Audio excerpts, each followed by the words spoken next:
बिस्मिल्लाहिर्रहमानिर्रहीम। अस्सलाम वालेकुम एवरीवन। मैं हूं आपकी होस्ट साइमा बतूल और आप देख रहे हैं मेरा यूट्यूब चैनल LALX। व्यूवर्स, बात करते हैं पिछले कुछ दिनों से यूट्यूब के ऊपर काफ़ी ट्रेंडिंग के अंदर ये एक इंटरव्यू है जो कि शहरोज़ सब्ज़वारी और उनकी वाइफ सदफ़ कमल जो है उनकी जानिब से एक इंटरव्यू जो है वो रिसेंटली रिकॉर्ड किया गया। और जिस इंटरव्यू के अंदर सदफ़ कमल की जानिब से कुछ ऐसे मुतनाज़िया बयानात दिए गए कि जो जिसके इंटरव्यू के बाद दो स्कूल ऑफ थॉट जो हैं वो डेवलप हो चुके हुए हैं। एक स्कूल ऑफ थॉट जो है वो इसके अगेंस्ट है, एक स्कूल ऑफ थॉट जो है वो इसके हक में है। मैं इसके ऊपर अपना पर्सनल जो है वो एक तजज़िया और ओपिनियन देना चाहती हूँ। ऑब्वियसली मैं हमेशा जैसे कहती हूँ that opinions are never binding on anyone. मेरे ओपिनियन आपके ऊपर बाइंडिंग नहीं है, आपके ओपिनियन मेरे ऊपर बाइंडिंग नहीं है, but since this is a platform where I have to express my opinions and views, so here I am today to make a little debate on the statement which Sadaf Kamal has given in her recent interview to the anchor along with her husband Shehroz Sabzwari. सबसे पहले तो आपको ये पता है कि शहरोज़ सब्ज़वारी जो हैं इनकी जो प्रीवियस यानी कि इनकी जो एक्स वाइफ थी वो थी सायरा शहरोज़ यानी सायरा यूसुफ। बहुत ही एक पसंदीदा कपल था आवाम का, बहुत ही एक क्यूट कपल था और लोग इनकी केमिस्ट्री को बहुत पसंद करते थे और इनकी जो मैरिड लाइफ थी वो भी बहुत स्मूथ जा रही थी। किसी किस्म की कोई कंट्रोवर्सी कभी सामने देखने में आई नहीं थी। इनकी एक छोटी बेटी भी थी जो तकरीबन 3-4 साल की है। और all of the sudden news आई कि ये दोनों जो हैं वो अलग हो गए हैं, इन दोनों के अंदर जो है वो डाइवोर्स हो गई है। और वो डाइवोर्स की वजह क्या बनी? हमेशा की तरह जब भी एक औरत का घर बर्बाद होता है तो उसकी ज़िम्मेदार जो है वो एक दूसरी औरत ही होती है। ये हमारा कल्चर नहीं है, लेकिन अमूमन जो है वो देखा यही जाता है।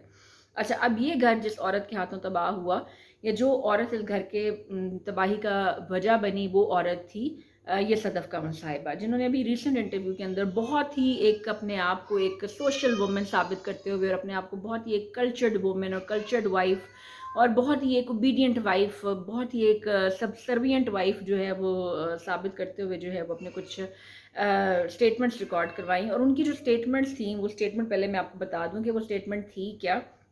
जी, उन्होंने स्टेटमेंट ये दी कि ये हमारा कल्चर है। चूँकि मैं बीवी हूँ तो मुझे पता होना चाहिए कि मेरे हस्बैंड के जूते कहाँ पड़े हुए हैं, मुझे अपने हस्बैंड के जूते उठाने भी हैं, मुझे अपने हस्बैंड के मोज़ों का भी पता होना चाहिए।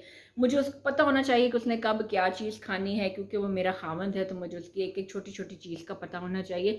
उसको मेरा पता नहीं होना चाहिए क्योंकि मैं उसकी बीवी हूँ। पता होना चाहिए लेकिन इतना पता नहीं होना चाहिए कि जितना मुझे उसकी चीज़ों का पता होना चाहिए। तो ये हमारा कल्चर है। सबसे पहले और यही देखते हुए मैं अपनी फैमिली के अंदर जो हूँ वो बड़ी हुई हूँ और मैंने यही सब चीज़ें जो अपनी फैमिली में देखी हुई हैं। सबसे पहले तो सदफ़ ये हमारा कल्चर नहीं है, ये बिल्कुल भी हमारा कल्चर नहीं है। हमारा कल्चर ये है कि मियाँ बीवी जो हैं वो एक गाड़ी के दो पहिए हैं जिन्होंने सोशल सर्कल को इक्वली कंधे से कंधा मिलाकर जो है वो चलाना है, जिन्होंने सोशल लाइफ को अपनी इक्वली एक ही फुटिंग के ऊपर रहते हुए जो है वो आगे लेकर चलना है। हमारा कल्चर ये नहीं है कि औरत जो है वो मर्द की ग़ुलाम है या मर्द जो है वो औरत का ग़ुलाम है। हाँ, रोल एंड रिस्पॉन्सिबिलिटीज़ हमारी सोसाइटी के अंदर जो है वो ज़रूर डेवलप कर दी गई हैं कि मर्द का किरदार है कमा कर लाना और औरत का किरदार है घर सँभालना। लेकिन ये भी आज से बहुत पहले की बात है कि जब औरत इतनी इंडिपेंडेंट नहीं थी, जब औरत इतनी खुद मुख्तार नहीं थी, औरत इतनी सलाहियत याफ़्ता नहीं थी और औरत का काम सिर्फ़ यही था, क्योंकि औरत की तालीम और तरबियत पर, औरत की एम्पावरमेंट पर इतनी तवज्जो नहीं दी जाती थी, तो औरत सिर्फ घर की चारदीवारी तक महदूद होकर रह जाती थी। और क्योंकि उसकी ज़िंदगी में और कुछ करने के लिए होता नहीं था, इसलिए वो सिर्फ खामन की खिदमत कर रही होती थी, उसके जूते सीधे कर रही होती थी और उसके मौजे जूतों में डाल के जूते अलमारियों में रख रही होती थी, कपड़े इस्त्री कर रही होती। मैं इस चीज़ के बिल्कुल ख़िलाफ़ नहीं हूँ कि औरत को ये सब नहीं करना चाहिए। ये औरत करना चाहिए। जहाँ पे आप अपने बाप की खिदमत करते हैं, जहाँ पे आप अपने भाइयों की खिदमत करते हैं, जहाँ पे आप अपने बेटे की खिदमत करते हैं, वहाँ पे अगर आप हस्बैंड का भी, क्योंकि वो बेचारा थका हारा आता है बाहर से, उसका एक रोल है कि उसने घर के लिए कमा के लेकर आना है, उसने एक जो है वो अपना फाइनेंशियल सर्कल फैमिली का चलाना है, अपनी बीवी को मेंटेन करना है, बच्चों को मेंटेन करना है, तो क्योंकि वो बाहर जा रहा है, सोसाइटी ने जो है कोई मेन रोल कमाने का जो मर्द के कंधों पर ही जिम्मेदारी आयद की है। तो क्योंकि वो कमा के ला रहा है और अगर आप घर में बच्चे पाल रही हैं, बच्चे संभाल रही हैं, तो अगर आप खामन की चीज़ों का ख्याल रखती भी हैं तो ये एक आपका एक नाइस जेस्चर है। But this is not your responsibility. ना ये लीगली आपकी रिस्पॉन्सिबिलिटी है, ना ये सोशली आपकी रिस्पॉन्सिबिलिटी है, ना ही ये शादी के किसी कॉन्ट्रैक्ट के अंदर कोई कॉन्ट्रैक्चुअल ऑब्लिगेशन है जिसको आप परफॉर्म कर रही हैं। ये सिर्फ आप out of as a gesture of love, as a gesture of care जो है वो आप अपने हस्बैंड के लिए कर रही हैं। और यही सब चीज़ें जो हैं وہ ہسبینڈ بھی آپ کے لیے کر سکتا ہے، بیکاز آپ دونوں میاں بیوی جو ہیں وہ ایکول رائٹس، ایکول ڈیوٹیز رکھتے ہیں، ایکول ایز این سوسائٹی کے اندر ایکول ہیں. اب سب سے پہلے اب ہم بات کریں کہ یہ کس دور کی بات تھی کہ جب صدف کمل یہ سب باتیں کر رہی تھیں. یہ اس دور کی بات تھی کہ جہاں پر اگر ہم دیکھیں کہ عورت کو رائٹس کہاں کہاں کیسے کیسے دیے گئے ہیں. ہمیں کہنے میں سننے میں تو یہ باتیں بالکل ٹھیک لگتی ہیں کہ مرد اور عورت جو ہیں وہ ایکول ہیں، لیکن اگر ہم ایک بڑی تلخ حقیقت اور بڑا تلخ پہلو ہے جس کے اوپر اگر ہم نظر دوڑائیں تو شاید عورت کو یہ کم تر درجہ جو ہے وہ شروع سے ہی دیا گیا ہے، سوسائٹی کی جانب سے بھی، ہمارے مذہب کی جانب سے بھی، ہمارے جو ہیں وہ گھر والوں کی جانب سے بھی، ہمارے قانون کی جانب سے بھی. یعنی کہ اب کس کس طریقے سے میں آپ کو بتاؤں. دیکھیے سب سے پہلے اگر بچی پیدا ہوتی ہے، 9 مہینے بچے کو جو ہے وہ ماں نے پیٹ میں رکھنا ہے، لیکن جب بچہ پیدا ہوتا ہے تو اس کے ساتھ نام کس کا لگنا ہے؟ باپ کا نام لگنا ہے. جب اس نے شادی کر لی تو اس کے ساتھ اس کے خاوند کا نام لگ گیا، یعنی اس نے اپنی آئیڈینٹی بھی لوز کر لی. اس کے بعد اگر آپ وراثت کے حقوق دیکھیں تو عورت کا جو ہے وہ جہاں پہ مرد کا آدھا حصہ ہے، عورت کا 2/3 حصہ ہے، یعنی کہ مرد کے حصے سے بھی آدھا حصہ جو ہے وہ عورت کا وراثت کے اندر ہے.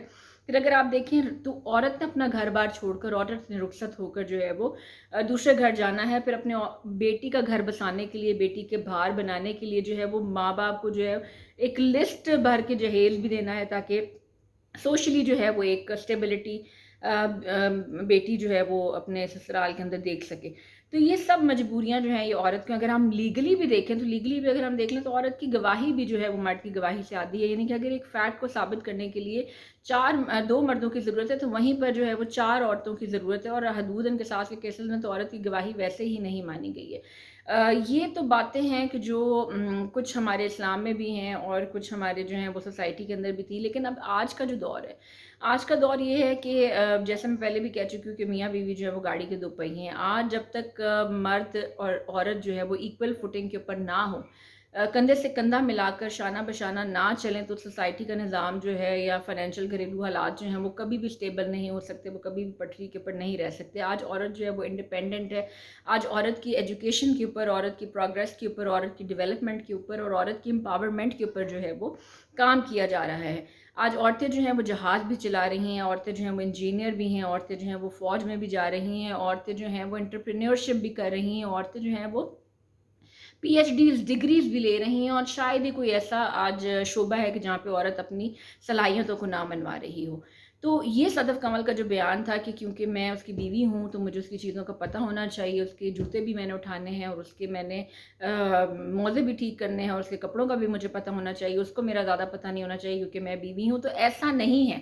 جو رائٹس ہسبینڈ کے ہیں وائف کی طرف، وہی رائٹس ہیں وائف کے ہسبینڈ کی طرف. دیکھیں every right has a corresponding duty and every duty has a corresponding right. There can be no right maintained without any responsibility and there can be no duty maintained without any right. تو اس چیز کو بالکل جو ہے وہ میں تو بڑے متنازع نظر سے دیکھتی ہوں. میں اس اسٹیٹمنٹ کے کافی خلاف ہوں. آج کے دور میں مرد بھی پڑھا لکھا ہے، اس کو بھی پتہ ہے کہ عورت کی جگہ جو ہے وہ میرے پیروں میں نہیں ہے، بلکہ پڑھے لکھے مرد جو ہیں وہ اپنی بیویوں کو اپنے سر کا تاج بنا کر رکھتے ہیں. کبھی بھی جو ہے ان کو اپنی لونڈیاں یا اپنی باندیاں یا اپنی خدمت گزار آیا نہیں سمجھتے، اور ایسا ہونا بھی نہیں چاہیے.